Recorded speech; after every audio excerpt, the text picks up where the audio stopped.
Hey y'all, welcome back to our series on common mistakes authors make when pitching podcasts and how to fix them.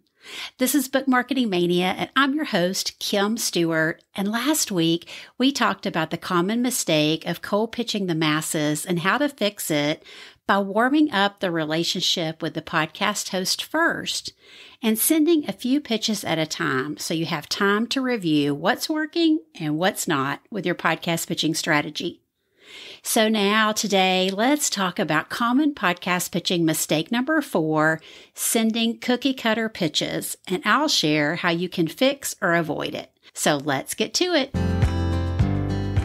So even if you're not mass pitching and you're only sending a couple of podcast pitches out at a time, it's easy to just pull up a cookie cutter pitch and try and save time.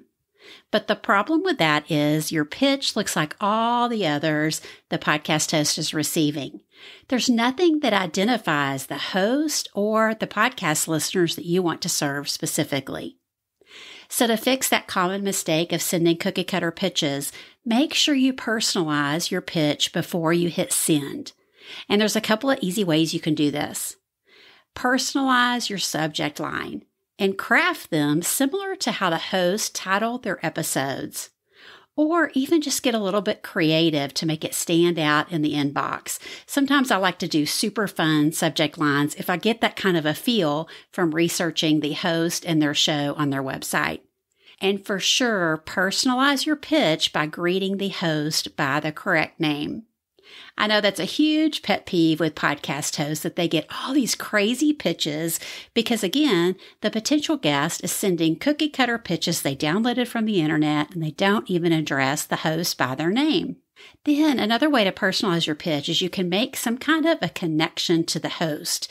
If you've been connecting with them and building a relationship like we've talked about in previous episodes, you're probably starting to pick up on some little personal tidbits from their Instagram stories or elsewhere, and you can share and make a connection there and find things that you have in common. Also, mention a past episode that you've listened to and what your personal takeaway was from it. Show the host that you know what the mission of the podcast is and who their listeners are, and that your message matches their mission, and you will provide great value to their listeners. We're going to dig into that just a little bit more on the next episode as we tackle common mistake number 5, your pitch is all about you. But before you go, also in your pitch, don't underestimate the power of the PS. I pitched a client to Eric Nevins, host of the Halfway There podcast and founder of the Christian Podcasters Association. Eric and I hadn't met yet, but I had listened to his show and I had reviewed it, and I had discovered also by checking out his website that we have a mutual love for barbecue. So I dropped that in my PS of my pitch. Eric accepted my client pitch because my client's amazing, like they all are. But Eric thought so much of my PS and my pitch that he actually sent it out to his email list to the Christian Podcasters Association.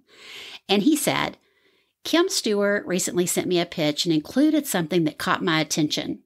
In the PS, she asked if I like to smoke barbecue or just eat it. And that told me that she read my bio because my love for barbecue is there. And it's one of those fun facts I share about myself, but honestly, I don't even think I responded to it in her email. So maybe someday Kim and I will have a great conversation about the nuances of Texas versus Carolina barbecue, but that wasn't the point. Kim showed that she took me seriously enough to look me up and learn about me as a person. And whether you use it exactly this way or not doesn't matter. The principle is the same. Be human and interested to become more interesting. Thanks, Eric. Y'all, a little personalization goes a long way in your podcast pitch to make it not be like the other cookie cutter pitches hosts receive. And watch for Eric as he'll be a guest on the show this year. And if you're looking for a podcast coach to help you launch and grow your show, I highly recommend you check out Eric Nevins and the Christian Podcasters Association. And I'll be sure and put a link to that in the show notes. So take time to personalize your podcast pitch and avoid the common podcast pitching mistake of sending cookie cutter pitches. And next week, we're going to tackle common podcast pitching mistake number 5. Your pitch is all about you. And I can't wait to help you fix it.